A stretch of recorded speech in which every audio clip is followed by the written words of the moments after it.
It has happened to all of us. You drop a synth into a new track and it sounds boring, artificial, incomplete. In this video series, I'm going to give you the tools to make your sounds actually feel human and professional. I have a master's degree in music and acoustic engineering, and today I will show you the 3 most effective ways to bring life to your instruments. Let's get started.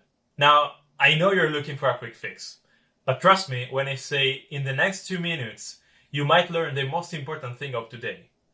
Because it's not just about how to humanize your sound, it's also about when to do it. I have divided all the possible instruments into 3 categories. Basically, we have audio tracks, we have MIDI instruments here, and then we have digital production. Okay. First of all, we have audio tracks, which are in yellow here. And they are characterized by having a waveform. And basically, these are all live recordings of real instruments. For example, vocals, recorded instruments like guitars, bass guitars, violins, or maybe a flute. Basically, every live recording. And then we also have audio samples, like the ones you download online, or basically any audio sample which have a waveform. And secondly, we have MIDI instruments, which have a keyboard, generally, or some sort of drum pads, like anything that you plug on your computer and doesn't make sound on its own, because it's based on MIDI, okay? Lastly, we have completely digital production, which is basically made by MIDI instruments which are played with a mouse only. So basically, every time you click the notes on your DAW to make a piano chord. Now, this is the key point, okay? Each of these 3 categories must be accounted differently when you want to humanize your sound. So let's start with the yellow category.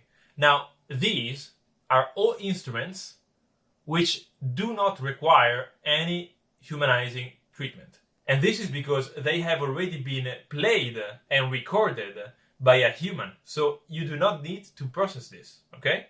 Let's go to the next category. So here we have MIDI instruments. They are real instruments which are played by a human, but they lack something. They lack pitch modifications, okay? And this is because of what we said earlier, which is that they do not make sounds on their own. Let's say you're playing a MIDI keyboard and you press a key. Now, your computer recognizes that key and reproduces an audio file correspondent to that key, okay?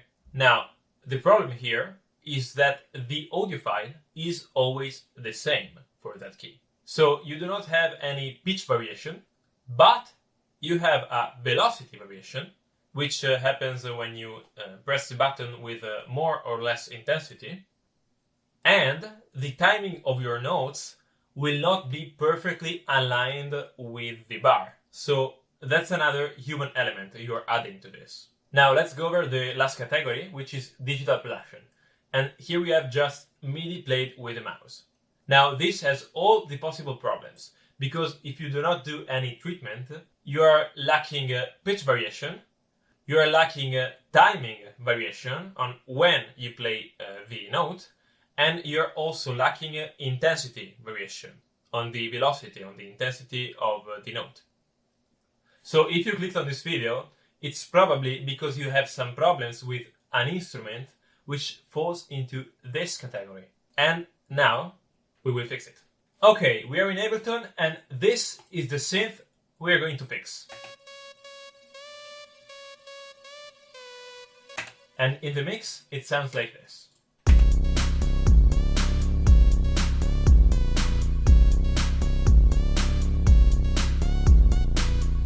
I have created the melody of this synth just by using my mouse, so we have to do some fixing. The first thing we can fix is the pitch. So just type shifter here, and we can add it to the effect chain. This effect allows us to adjust slightly the pitch of the whole track, which is what we want. Now, how do we do it? Well, we take another effect called low frequency oscillator, LFO, and we place it just after the shifter, okay? So now we have to press map here, and map it to fine. This changes the fine parameter of the shifter periodically. Let me translate this.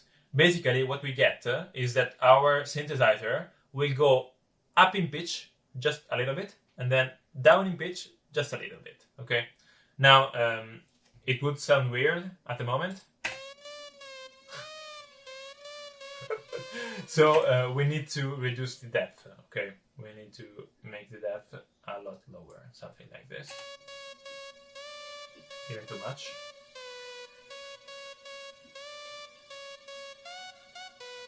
Yeah, that's it.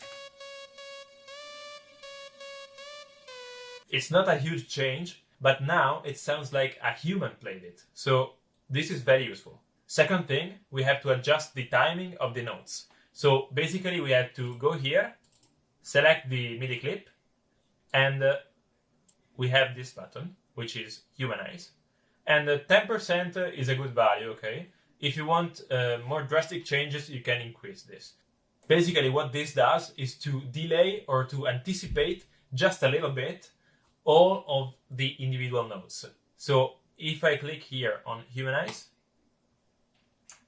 we can see that if I actually zoom in a note, you can see that it's not perfectly aligned with the start of the bar 3, but it's just a little bit anticipated.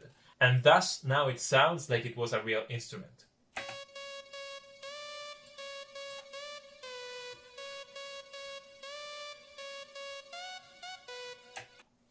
Last thing, and then we're done. And this is probably the most important thing, so watch out. In your MIDI clip, just click over here, and then what we want to do is to modify the velocity of each note. We want the velocity to be differentiated enough so that it sounds pleasant. One easy way to do this is to select all of these velocities and just press randomize over here. Now, this is a very strong randomization. Now we can tweak it just by decreasing this value to something like, I don't know, 17. And now there are some slight differentiations in the intensity of the notes. Watch out.